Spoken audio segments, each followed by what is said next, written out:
Olá, começa agora o Indústria Mais RN, o programa da Federação das Indústrias do Rio Grande do Norte que traz os assuntos mais relevantes da economia e do setor industrial. Debate o desenvolvimento do Estado e temas nacionais. Hoje recebemos a gestora do Programa Corporativo de Compliance do Sistema Fierne, a advogada e conselheira federal da Ordem dos Advogados do Brasil, Gabriela de Melo Souza Rodrigues Rebouças Barros.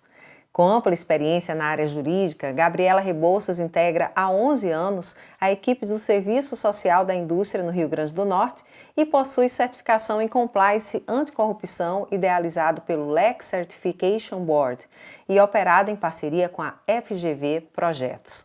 Gabriela Rebouças, desde já agradeço sua presença aqui no Indústria Mais RN. Obrigada, Julisca. Obrigada pela atenção, pelo carinho e pela oportunidade. E parabéns pela iniciativa. Gabriela, eu gostaria de começar o nosso bate-papo falando sobre compliance, essa palavra em inglês, né, que muita gente não sabe o que significa. O que é, na prática, o conceito e o compliance?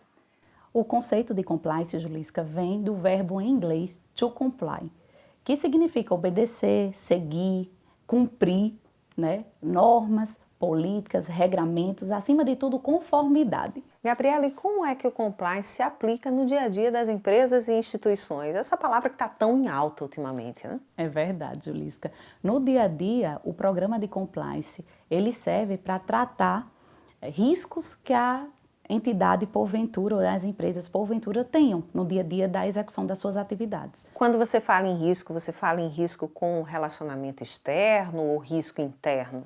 Falamos de todos os riscos, seja ele interno com os colaboradores, seja com os prestadores de serviços, parceiros de negócios, né? No caso da federação, do Sistema Fierne, nós temos parceiros de negócios, nós temos os sindicatos, os fornecedores, estagiários, terceirizados.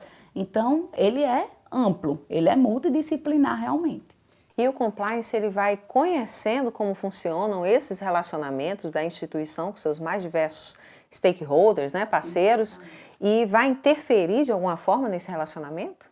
Nós precisamos primeiro conhecer a instituição, né, conhecer as entidades para a gente entender o que são riscos para essa entidade, né, para essas entidades. Então, são riscos de compliance, riscos vinculados à corrupção, a fraude, a conflitos de interesses, a nepotismo, assédio moral, assédio sexual e inerente à execução de cada área.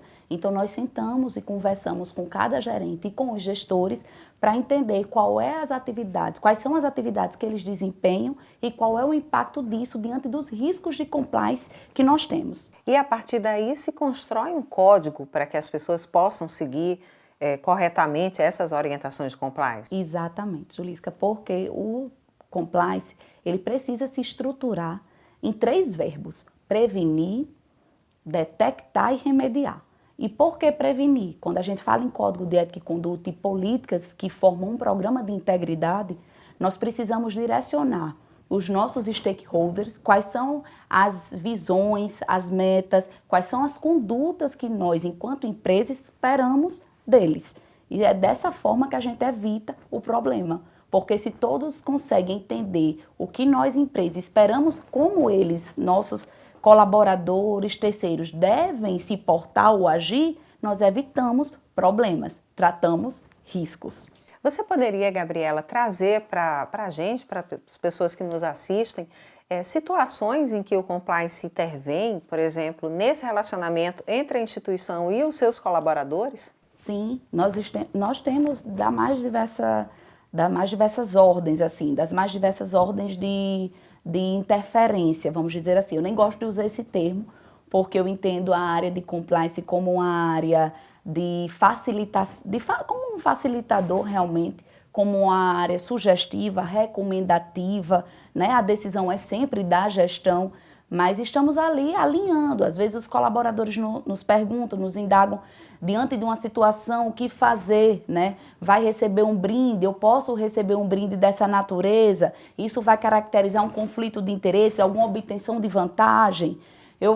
Vai ter um processo seletivo dentro da instituição, um filho meu pode participar?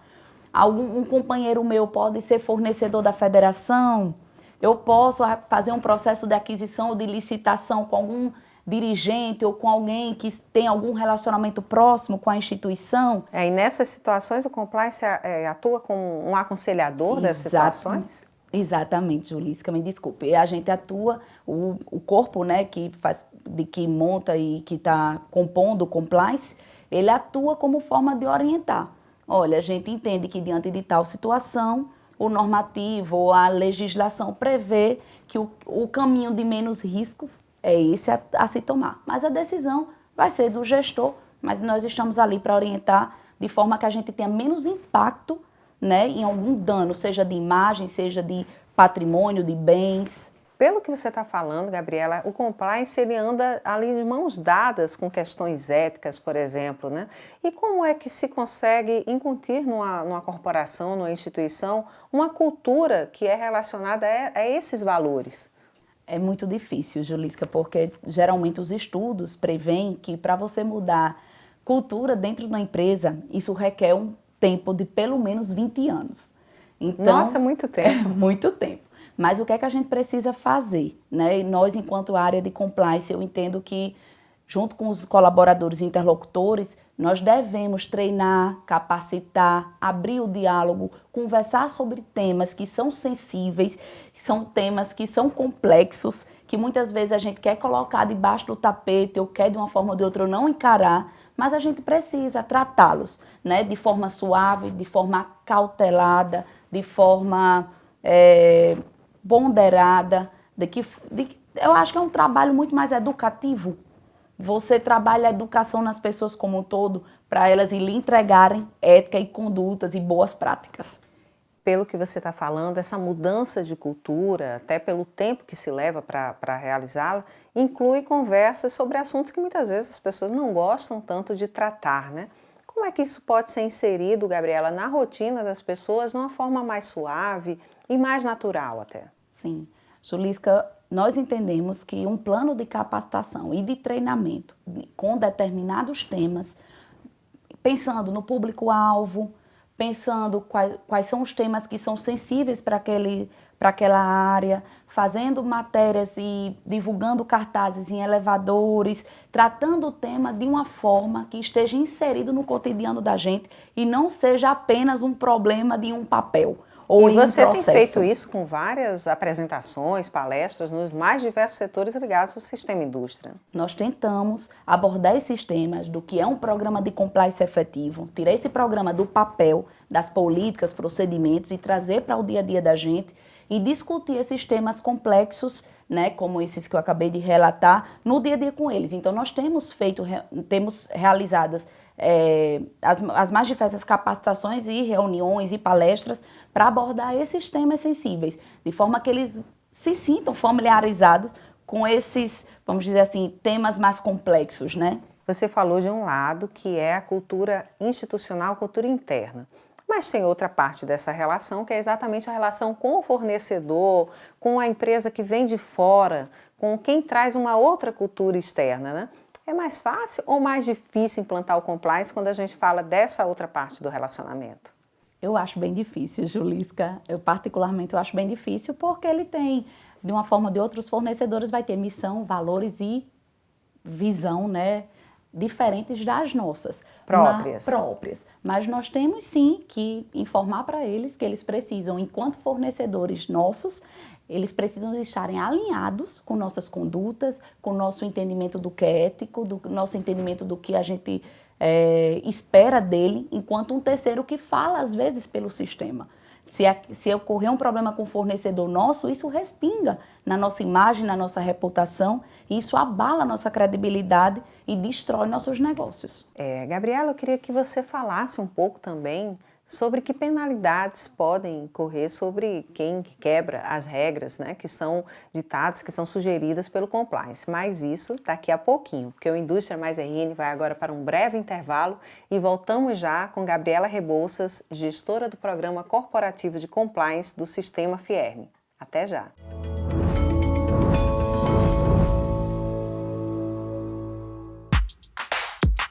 A Federação das Indústrias do Rio Grande do Norte apresenta a plataforma digital Mais RN, um hub de informações sobre economia e negócios.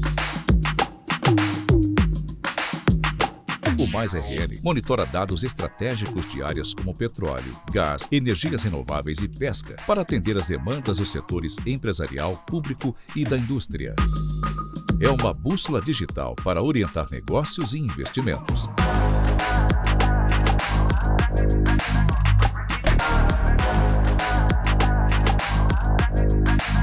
Acesse maisrn.fierne.org.br e conheça o Mais RN. Fierne, pelo futuro da indústria.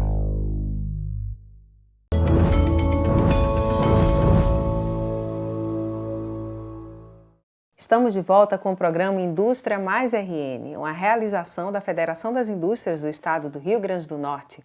E a nossa entrevistada de hoje é a gestora do Programa Corporativo de Compliance do Sistema Fierne e conselheira federal da OAB, Gabriela Rebouças. Gabriela, a gente vinha no primeiro bloco falando sobre que tipo de infrações podem gerar punições, penalidades, no que se refere ao compliance nas empresas. Traz para a gente essas informações. Sim, o Código de Ética e Conduta do Sistema acabou de passar por uma revisitação. Agora, em julho, nós revisamos e ele vem numa roupagem que ele explica e ele traduz no próprio código quais são as situações de condutas aceitáveis e não aceitáveis.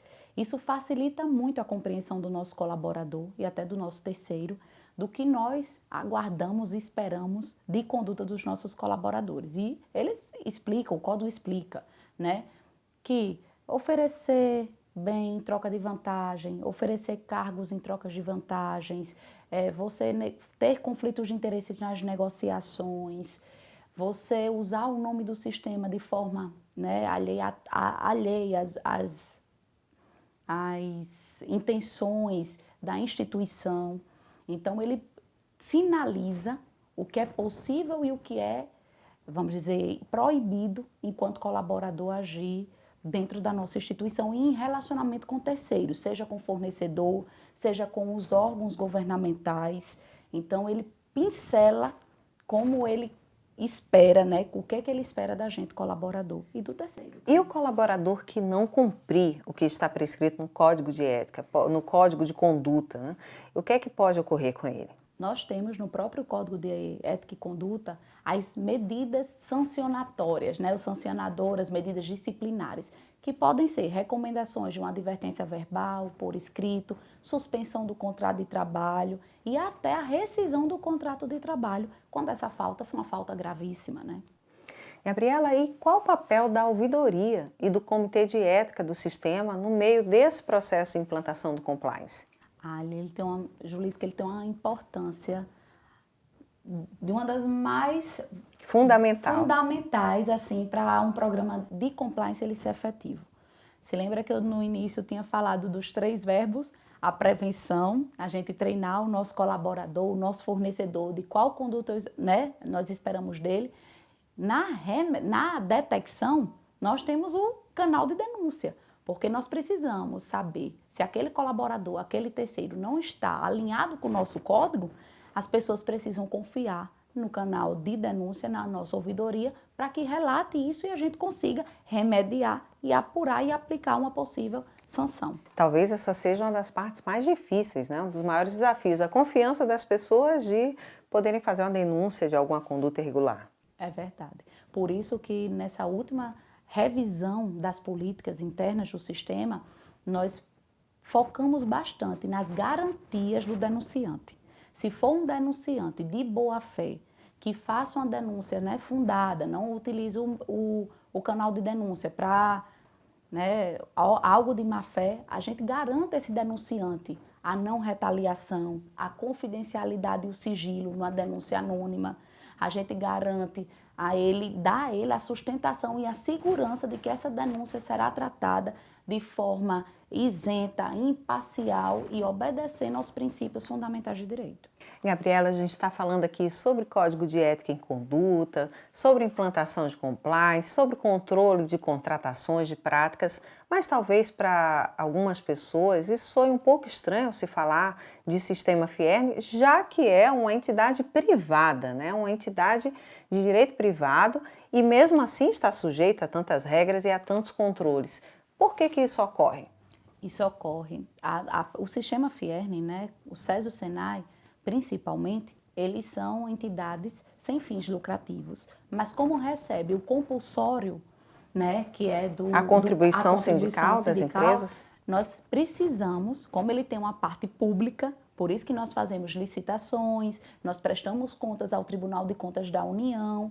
E aí, na lei anticorrupção, que foi a lei de sustentação dos programas de compliance, ela prevê que essas empresas privadas, elas tenham sim, públicas e privadas, dentro da sua instituição, das suas empresas, programas constituídos, sejam eles públicos ou privados. No caso do nosso sistema, nós somos privados, mas nós temos sim um entendimento, cumprindo inclusive a recomendação do Tribunal de Contas da União, para que nós tenha implantado aqui dentro do sistema um programa corporativo de compliance. E você, como estudiosa dessa área, né, como uma pessoa que tem uma formação, inclusive nessa área de compliance, tem a informação naturalmente de que muitas empresas privadas que não têm relação com sistemas ou que não têm relação com entidades filantrópicas também estão buscando compliance para implantar, né? Qual a importância desse movimento e o que é que esse movimento vai gerar, ao seu ver, nas relações comerciais, nas relações entre fornecedores e o poder público, por exemplo? Sim. Julisca, o compliance realmente foi algo novo e que veio para ficar, né? Como ele busca conformidade, melhores práticas, condutas, ética, integridade, isso sempre está na moda. Isso sempre é muito válido, né? E aí, imagine que hoje, na nova lei de licitações, para você contratar com o poder público, você precisa ter um programa constituído de compliance. A nova lei de licitações vai entrar em vigor a partir do início do ano que vem. Exatamente. Ela já vai, ela é de outubro do ano passado, eu acho que ela já está em vigor. Está em processo de transição, né? Ora a gente vai para 8666, ora a gente fica na nova, né? Porque depende do que já estava em curso, segue a lei antiga, do que está em novo já vai entrando na lei nova. Já vai entrando na lei nova. E a lei nova o governo federal tem editado vários decretos para regulamentar a lei de licitações, porque ela é uma lei extensa, mas ela precisa de muitos decretos regulamentadores de situações que não foram definidas pelo legislativo. E eles precisam agora, para que ela entre em plena funcionalidade dela, desses normativos. E um deles prevê que, para as empresas contratar com o poder público, elas precisam sim ter um programa constituído de compliance. Antes, as empresas se preocupavam basicamente com sua sobrevivência, a contratação dos funcionários e naturalmente, a lucratividade. E hoje surgem vários outros temas dentro do processo de governança, de administração de uma empresa, como as questões sociais, socioambientais, a responsabilidade, e o compliance entra nesse contexto também, né, Gabriela? Exatamente. O compliance, você imagina, Julisca, que uma empresa que tem um compliance constituído de forma efetiva, que ele vai ter mais credibilidade, que ele vai ter mais reputação, ele se torna longevo, ele se torna sustentável. Todo mundo quer contratar com a empresa íntegra, honesta, ética. Então, isso torna a empresa sustentável ao longo do tempo, né? Gabriela, o que é que significa no compliance o termo mapa de riscos? Mapa de riscos é um dos pilares de compliance, né? A gestão de riscos. E o mapa é nossa matriz de riscos. Imagine, Julisca, que nós entramos em contato com todas as áreas do sistema, né? Nós estamos fazendo esse trabalho porque nós mapeamos anteriormente os riscos operacionais. E nós hoje estamos no propósito de mapear os riscos de compliance. Então, nós precisamos ter essa interlocução com todos os gerentes e responsáveis de área para trazer o dia a dia e cotidiano deles para os riscos de compliance que aquela atividade possivelmente possa ter. Então, risco, vou dar um exemplo porque eu acho que fica até mais fácil o entendimento. Sim. Vamos supor que na área de licitações, que era até a área que nós estávamos falando há pouco, nós estamos publicizando nossas licitações da maneira mais correta, nós estamos providenciando editais e TRs sem direcionamento para evitar essa amplitude, né, de fornecedores que possam participar de um processo desse. Então, só para você ter uma ideia do que nós mapeamos para melhorar e para deixar nossas operações mais seguras e evitar um problema no futuro. Isso envolve todas as áreas. Jurídico, mercado, corporativo, SESI e Senai, todas. Qual a importância da lei anticorrupção nesse processo de implantação do compliance? A lei anticorrupção ela é a balizadora do programa de compliance. Então, imagine que ela vem trazendo questões de multa, questões de responsabilidade objetiva dos seus dirigentes. Então, imagine que hoje, para o sistema como um todo, se ele for fazer alguma transação comercial, solicitação de um alvará, defesa de um processo trabalhista, esse terceiro ou esse colaborador, ele age em nome do sistema. E se acontecer alguma conduta reprovável, o sistema responde, mesmo sem ter ciência de que aquele fornecedor, do que aquele colaborador agiu. E nós respondemos isso com um processo, mesmo que a gente não tenha, como eu lhe disse, conhecimento. E aí, nos processos que são causados ou nas questões que são identificadas essas fraudes e corrupções, a multa pode chegar até 20% do faturamento de uma empresa. E nem todas elas podem sobreviver a uma multa dessa. Então, o papel do gestor, da pessoa que está no gerenciamento desse grupo, né, que tem um contato com fornecedores, que tem um contato com essa parte financeira, tem que ser muito atento dentro desse processo. Tem que ser rigoroso, porque na hora que a gente tem uma responsabilidade objetiva, a gente não precisa nem provar o dolo, a culpa, baixa o nexo daquela relação entre o que aconteceu e o beneficiário dela, mesmo que a gente não tenha ciência. Gabriela, quando você me fala sobre isso, eu penso que envolve talvez aí várias áreas, né? A questão do bem-estar do colaborador, a questão da qualificação do colaborador também acaba tendo uma influência nessa prática do dia a dia das regras do compliance. Exatamente. Por isso a importância da gente estar sempre dialogando, comunicando, capacitando, incentivando os colaboradores a conhecerem nossas políticas internas e os regulamentos inerentes a cada área. Seja na contabilidade, seja no financeiro, seja no jurídico, nós precisamos estarmos todos muito atentos a não só as políticas internas, mas à legislação. O compliance tem tudo a ver com a reputação da instituição, da entidade. O que é que significa reputação no seu entendimento e qual a importância desse termo para uma entidade? Julisca, quando você me fala em reputação, eu imagino boa reputação e não uma má reputação. Mas eu logo quero fazer o link com credibilidade, né? Uma boa imagem. E o compliance, ele traz isso. Uma empresa que tem um programa de compliance efetivo, bem estruturado, ela passa para o terceiro e para o seu colaborador que ela é uma empresa íntegra, séria, ética, e isso traz a ela sustentabilidade e traz também novas oportunidades de negócio. Afinal, todo mundo quer contratar com uma empresa séria. E além do mais, eu acho que ela consegue reter melhores talentos. Então a gente consegue fazer uma entrega mais efetiva. O desempenho, né, das atividades dentro de uma empresa saudável, ele consegue trazer mais produtividade, ele consegue, vamos dizer assim, fazer novos negócios, porque todo mundo quer contratar com uma empresa que tem uma boa reputação e uma boa imagem. Gabriela, parabéns pela sua missão e pelo trabalho que você realiza no Sistema Fierne. Não é uma missão fácil conduzir o programa corporativo de compliance no sistema, mas você tem feito isso com muito profissionalismo. Parabéns e muito obrigada por sua presença aqui no Indústria Mais RN. Eu que agradeço a oportunidade de falar de um tema que parece ser complexo, mas no dia a dia, quando a gente trata de uma forma didática e prática, todo mundo compreende, todo mundo entende o que é ética, todo mundo entende o que é honestidade e integridade. E eu queria agradecer muito o apoio dos gestores. O programa de compliance não tem como ele fluir sem o apoio dos gestores e também dos nossos colaboradores. Nós temos tido uma receptividade tão positiva que eu acho que estamos caminhando em águas mais calmas e mais tranquilas. Obrigada, Gabriela, e agradecendo a Gabriela Rebouças, advogada e gestora do Programa Corporativo de Compliance, eu estendo também meu agradecimento a você que nos acompanha. O programa Indústria Mais RN é da Federação das Indústrias do Estado do Rio Grande do Norte e traz novos temas e entrevistas a cada 15 dias, com transmissão pela Band Natal e também na TV Indústria, no canal do YouTube do Sistema Fierne. Inscreva-se no nosso canal, curta, compartilhe e deixe o seu comentário. Até o próximo programa.